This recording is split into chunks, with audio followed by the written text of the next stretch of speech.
আসসালামু আলাইকুম dear viewers, English language hub BD থেকে সবাইকে স্বাগত জানাচ্ছি আমার আজকের ভিডিও লেকচারে। আমার আজকের ভিডিও লেকচারটি হচ্ছে 25 এপ্রিল 2025 তারিখে অনুষ্ঠিত অর্থ মন্ত্রণালয়ের অর্থ বিভাগের 60 মুদ্রাক্ষরিক কাম কম্পিউটার অপারেটর পদের লিখিত পরীক্ষার ইংরেজি প্রশ্ন ব্যাখ্যা সহ সমাধান। ভিডিওটি শেষ পর্যন্ত দেখুন, আশা করি উপকৃত হবেন ইনশাআল্লাহ। চ্যানেলটি সাবস্ক্রাইব করুন, নিয়মিত আপডেট পেতে বেল আইকনে ক্লিক করে রাখুন।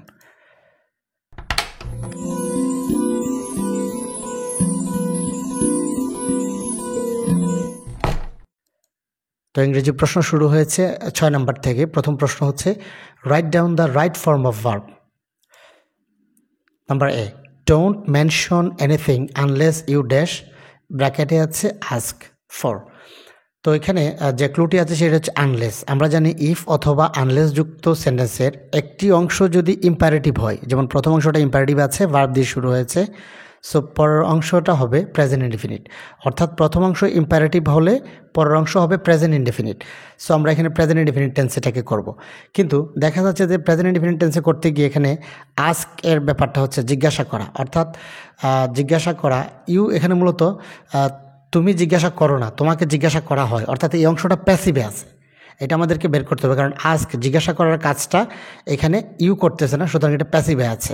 So don't mention anything unless, অর্থাৎ কোনো কিছু উল্লেখ করো না যদি তোমাকে জিজ্ঞেস করা না হয়। অর্থাৎ জিজ্ঞেস করা না হয়, তুমি জিজ্ঞেস করবে না, তোমাকে জিজ্ঞেস করা না হয়, অর্থাৎ ইউ এই আজকের কাজটা করতেছে না। সো এটা প্যাসিভ ভয়েসে আছে। আমরা জানি যে প্যাসিভ ভয়েসে একটি বি ভার্ব, প্রেজেন্ট টেন্সে একটি বি ভার্ব অর্থাৎ এম ইজ আর এর মধ্যে যে কোনো একটি আসবে এবং মূল ভার্বের পাস্ট পার্টিসিপল ফর্ম হবে। সো ইউর সাথে আমরা জানি যে বি ভার্ব আর ব্যবহৃত হয়, ইউ আর, আর মূল ভার্বের পাস্ট পার্টিসিপল ফর্ম হচ্ছে অ্যাক্সড। So don't mention anything unless you are অ্যাক্সড for. Number B, don't come tomorrow unless I dash phone. তো এখানেও সেম, এটা হচ্ছে ইম্পারেটিভ সেন্টেন্স। সো আনলেস যুক্ত সেন্টেন্সের একটা অংশ ইম্পারেটিভ হলে পরের অংশ হবে প্রেজেন্ট ইনডেফিনিট। সো এখানে ভার্বের প্রেজেন্ট ফর্ম বসবে। সো আয়ের সাথে আমরা জানি যে ফোন, এই ভার্বটি যেটি আছে সেটি বসবে, অর্থাৎ don't come tomorrow unless I phone. Number C, as soon as I dash, ব্র্যাকেটে আছে hear the bell ringing I open the door. তো এটা মূলত হচ্ছে একটি কমপ্লেক্স সেন্টেন্স, কারণ এখানে দুটি ক্লজ, অর্থাৎ as soon as I hear the bell ringing এটা হচ্ছে একটা ক্লজ, আর আই ওপেন দ্য ডোর হচ্ছে আরেকটা ক্লজ। অর্থাৎ এটা I open the door principal clause, আর এটা হচ্ছে সাবঅর্ডিনেট ক্লজ। তো আমরা জানি যে যদি প্রিন্সিপাল ক্লজের ভার্ব পাস্ট টেন্সে থাকে কোনো কমপ্লেক্স সেন্টেন্সে, তাহলে সাবঅর্ডিনেট ক্লজের ভার্বও পাস্ট টেন্সে হবে। অর্থাৎ এখানে পাস্ট ইনডিফিনিট টেন্স করা আছে ওপেন্ড, সো এখানেও পাস্ট ইনডিফিনিট হবে হার্ড, অর্থাৎ হেয়ার পাস্ট ফর্ম হচ্ছে heard. Number D, we dash wake up by a loud sound during the night, অর্থাৎ রাতের বেলা আমরা সাউন্ডে উঠে গিয়েছিলাম, সেই অর্থে এটা পাস্ট ইনডিফিনিট টেন্সে করতে হবে। সো ভার্বের পাস্ট ফর্ম হচ্ছে woke, we woke up by a loud sound during the last night. Number E, the principal had his teachers, ব্র্যাকেটে আছে plan their lessons in advance. তো এটা ভেরি ইম্পর্টেন্ট। এটা মূলত হচ্ছে এই হ্যাভ ভার্ব এখানে পজিটিভ ভার্ব হিসেবে ব্যবহৃত হয়েছে, অর্থাৎ প্রিন্সিপাল নিজে কাজ করেন না, টিচারদের দিয়ে কাজ করিয়েছেন, যে কাজটাই হোক, অর্থাৎ প্ল্যানের কাজটা, এখানে প্ল্যানটা প্রিন্সিপাল টিচারদের দিয়ে করিয়েছেন। সো এটা পজিটিভ ভার্ব হিসেবে হ্যাড ব্যবহৃত হয়েছে। আমরা জানি যে হ্যাড যখন পজিটিভ ভার্ব হিসেবে ব্যবহৃত হয়, তারপরের যে অবজেক্টটা থাকবে এটি যদি পার্সন হয়, অর্থাৎ ব্যক্তি নির্দেশ করে, তাহলে ভার্বের বেস ফর্ম, আর যদি বস্তু অর্থাৎ অবজেক্ট কোনো কিছু নির্দেশ করে, তাহলে সেটা পাস্ট পার্টিসিপল ফর্ম হবে। তো এখানে the principal had his teachers, আমরা জানি যে টিচার্স মূলত ব্যক্তিদেরকে বোঝায়। সো ব্যক্তিদেরকে বা অ্যানিমেটেড থিং, অর্থাৎ জীব আছে যেগুলোর, জীবন আছে যেগুলোর, এগুলোকে যদি বোঝায় তাহলে ভার্বের বেস ফর্ম বসবে, অর্থাৎ যা আছে তাই বসবে।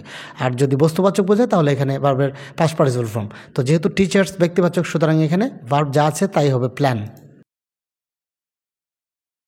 Number 7, fill in the blanks with appropriate preposition, অর্থাৎ আমাদেরকে প্রিপোজিশন বসাতে হবে। A, the division of this property was a sequel dash the agreement.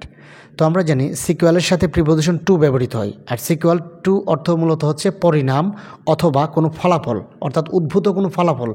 অর্থাৎ এখানে the division of the property, অর্থাৎ যে সম্পদের বিভক্তি বা সম্পদের বিভাজনটা হয়েছে এই এগ্রিমেন্টের ফলস্বরূপ, অর্থাৎ একটা চুক্তির ফলস্বরূপ। সো সেই অর্থে এখানে সিকুয়াল টু হবে।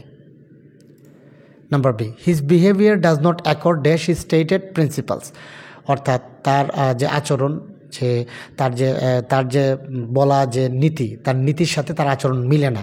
তো মিলে না অথবা আমরা আরেকটা যদি বলি অনুরূপ হয় না, সেই অর্থে অ্যাকর্ডের সাথে উইথ ব্যবহৃত হয়, অর্থাৎ অ্যাকর্ড উইথ অর্থ হচ্ছে অনুরূপ হওয়া বা মিল হওয়া।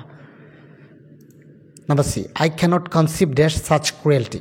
আমরা জানি যে কনসিভের সাথে প্রিপোজিশন অফ ব্যবহৃত হয়, আর কনসিভ অফ অর্থ কোনো কিছু ইমাজিন করা, কল্পনা করা, অর্থাৎ তার যে নিষ্ঠুরতা, এই নিষ্ঠুরতাটা ইমাজিন করার বাইরে ছিল। I cannot conceive of such cruelty, এই ধরনের নিষ্ঠুরতা আমি কল্পনাও করিনি, সেই অর্থে এখানে কনসিভের সাথে অফ ব্যবহৃত হবে। Number D, he is no match dash me. তো আমরা জানি যে ম্যাচ ফর অর্থ হচ্ছে উপযুক্ত, অর্থাৎ সে আমার জন্য উপযুক্ত নয়, he is not match for me. Number E, the parliament invested the organisation dash judicial authority. আমরা জানি যে ইনভেস্টেডের সাথে প্রিপোজিশন উইথ বসে এবং তার অর্থ হচ্ছে অর্পণ করা, অর্থাৎ পার্লামেন্ট এটা অর্গানাইজেশন বা প্রতিষ্ঠানটিকে জুডিশিয়াল অথরিটির কাছে অর্পণ করেছে, সেই অর্থে এখানে ইনভেস্টেড উইথ হবে। Number 8, translate Bengali to English, অর্থাৎ বাংলা থেকে ইংরেজি ট্রান্সলেট করতে হবে। কতে আছে ঐশ্বর্য দীর্ঘদিন থাকে না। তো দীর্ঘদিন থাকা অর্থ হচ্ছে লাস্ট, এটা হচ্ছে ভার্ব হচ্ছে লাস্ট। তো ঐশ্বর্য মানে হচ্ছে রিচেস, তার মানে riches do not last long, অর্থাৎ দীর্ঘদিন ইংরেজি হচ্ছে long. So riches do not last long হচ্ছে এটা ট্রান্সলেশন। তারপর গোলাপ সুগন্ধি ফুল, আমরা জানি সুগন্ধি ইংরেজি হচ্ছে ফ্রাগ্রেন্ট, so the rose is a ফ্রাগ্রেন্ট flower. তারপর আমরা কাজ নিয়ে থাকি, এটা ভেরি ইম্পর্ট্যান্ট, আমরা কাজ নিয়ে থাকি, এটা হচ্ছে উই মিন বিজনেস, যেটার অর্থ হচ্ছে উই কাজ নিয়ে থাকি। ঘ, সে আমার মনের মতো লোক। তো মনের মতো লোক মানে হচ্ছে যে ম্যান আফটার মাই হার্ট, অর্থাৎ he is a man after my heart, সে আমার মনের মতো লোক।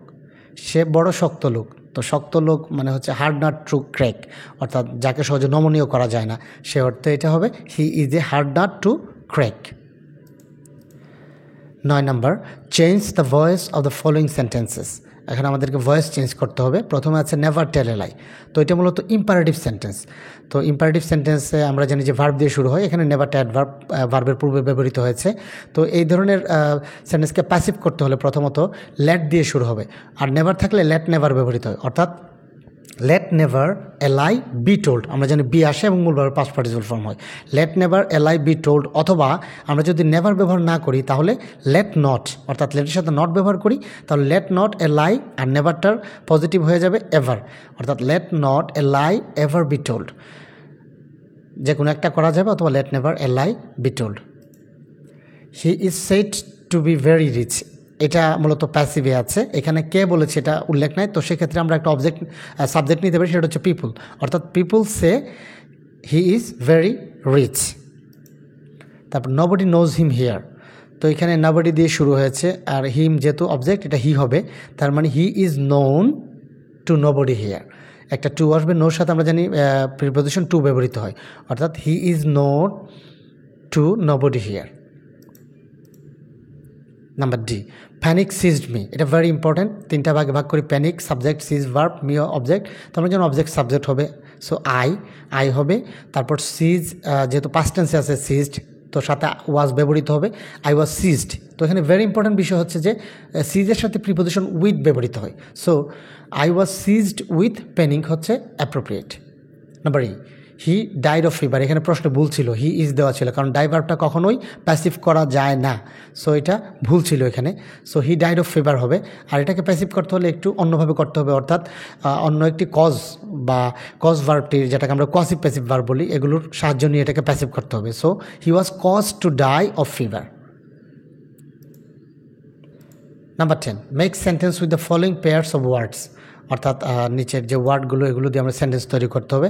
এখানে জেলাস আর জেলাস দেওয়া আছে, তো জেলাস জেড দিয়ে যেটা, সেটার অর্থ হচ্ছে প্রবল আগ্রহ, খুবই উদ্দীপনা থাকা ভিতরে, আর জেলাস মানে হচ্ছে হিংসা করা, সো এটা দিয়ে প্রবল আগ্রহ দিয়ে সেন্টেন্স মেক করতে হবে আমাদেরকে।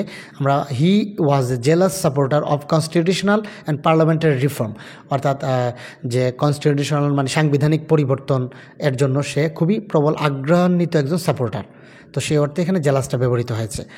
আর জেলাস মানে হিংসা করা, he was always jealous of me, অর্থাৎ সে আমাকে সবসময় হিংসা করত।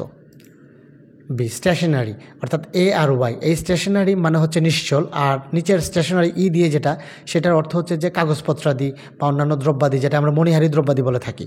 সো স্টেশনারি দিয়ে হচ্ছে a car collided with a stationary vehicle, অর্থাৎ একটা নিশ্চল বা দাঁড়িয়ে থাকা একটা যানবাহনের সাথে কারটা কলিড করেছে, অর্থাৎ সংঘর্ষ করেছে বা সংঘর্ষ হয়েছে। আর স্টেশনারি মানে হচ্ছে যে মণিহারি দ্রব্য। We order our stationery at the end of each month, অর্থাৎ প্রত্যেক মাসের শেষে আমরা স্টেশনারি দ্রব্য অর্ডার করি। So viewers, thank you for watching this video. যদি ভিডিওটি ভালো লাগে তাহলে একটি লাইক দিন, আর যদি কোনো প্রশ্ন থাকে সেটা কমেন্ট সেকশনে জানান, আর শেয়ারের মাধ্যমে অবশ্যই অন্যদের দেখার সুযোগ করে দিবেন।